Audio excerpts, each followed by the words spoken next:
Trevor from Coconut Creek, Florida. I was watching a shoot interview with Demolition. During the interview, Axe was pretty clear about WWE dropping the ball with them and constantly trying to bury them during the end of their run. I always remember people saying they were Road Warrior ripoffs, but I think they were better workers. Where does Demolition rank in your top tag teams, and do you think they'll ever go into the Hall of Fame? I saw that shoot interview that you're talking about, or at least the one I think you're talking about. I linked to it on my Twitter. The guy put it up for free on his channel. He's done some other shoots as well. And it was really good. It was a really good interview. Pretty recent, too, because they talked about the Warrior passing away, so it had to be done in the last few months. Where does Demolition rank for me? They're probably my all-time favorite tag team in WWE. Because I grew up on them. I didn't grow up on NWA wrestling. I saw it here and there. I knew of the Road Warriors, but not until later on. Maybe had I grown up on NWA, I'd feel the same way. A bunch of Road Warrior ripoffs. Instead of spikes, they got those, those other little metal things, and they've got face paint, and, I could see where people would make that comparison. The only link, if there is one, between Demolition and the Road Warriors, as the story goes, Vince wanted the Road Warriors. He couldn't get them. They were under contract, or they didn't want to come, whatever the case was. He wanted them, he couldn't get them, so he made his own version of the Road Warriors. A couple of badasses who wore face paint, who went in there and beat the crap out of people. So, to say that they were Road Warrior ripoffs is not completely wrong, because I think they were Vince McMahon's answer to what he could not have. But, were they better workers? Probably. Bill Eadie was a number of different wrestling personalities before Axe. Even Smash, he was Crusher Khrushchev in the NWA. He played other roles both before and after Smash. He was a good wrestler. So I don't think it's a stretch to say that they were better workers. But Demolition to me, my all-time favorite team, first team in WWE history to three-peat, win the tag titles 3 times. Little trivia note there. Well overdue for the Hall of Fame. I think they will get into the Hall of Fame one year. I know that Axe had sued Vince McMahon in WWE at least once many years ago. It had to do with the rights to the Demolition name, which the fact that they're still using the Demolition name, I would assume probably means he won the rights to it. That might not sit well with Vince McMahon. That might have a lot to do with why they're not already in the Hall of Fame. But plenty of people who have been in legal trouble or sued Vince and been a pain in the ass have made amends with him and been put in the Hall of Fame. So I think Demolition is definitely going to go in one day. I'd love to see him go in next year. They seem to be open to it. Both Axe and Smash seem to be open to it as well, which is cool. So I'm sure they would do it. They wouldn't have any issues with seeing Vince McMahon again or anything like that. I hope they go in. They deserve to go in. For a lot of guys who grew up on them in that period, they were what the Road Warriors were to many young NWA fans.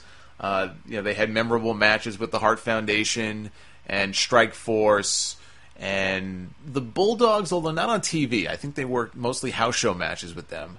Andre and Haku, the Powers of Pain. And I'm in 100% agreement with Axe on the end of their run, because Demolition was a big deal in WWE. And when Vince McMahon was finally able to get the Legion of Doom and he brought them over, it's almost like, and this goes to what I said before about how Vince tried to get LOD many years earlier and couldn't, and his answer was Demolition, because when he finally did get LOD, all of a sudden Demolition were shoved to the side like a couple of job guys. And Axe and Smash came over, Animal and Hawk came over, and they were the big guys in town, and Demolition was almost like an afterthought. And Hawk, or Axe, I should say, talked in the interview about having some medical issues that had to be dealt with. I think he ate seafood, and it wreaked havoc with his heart. So that's where the heart issues that he had came from. That's why he had to stop wrestling for a while, and they brought in Crush. It became Smash and Crush. And Axe would be out there managing them sometimes. They would do the old switcheroo, because, Crush and Axe look so much alike, even in height. I think Crush probably had a good 3 or 4 inches at least on Axe. But that's why Axe had to step out of the ring for a while, and they brought Crush in.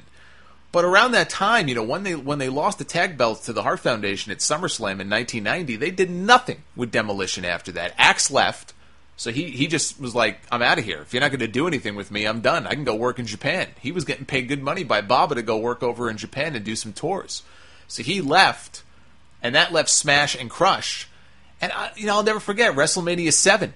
Demolition, Smash and Crush, so not even the original team. They were on the card wrestling, oh my God, who was the team? It was a Japanese team, because WWF had some working agreement with a Japanese group at the time. I think it was called SWS, and it was Tenryu. It was Tenryu and Kitao. That was the team. Two Japanese guys that if you're a WWF fan back then, you have no fucking clue who these guys are. And it's just some random match. There was no story to build it up or anything like that. Maybe it was part of the agreement that the Japanese guys get a WrestleMania match and they get a win. They had the match. They beat Demolition. Demolition looked like a couple of job guys, and that was it. And that was the last time I ever remember seeing Demolition in WWE. If that wasn't their last match, they were gone very shortly after that. Or in that gimmick, because Crush was still around, and Smash became Repo Man, one of the all-time great gimmicks. I don't care what anybody says.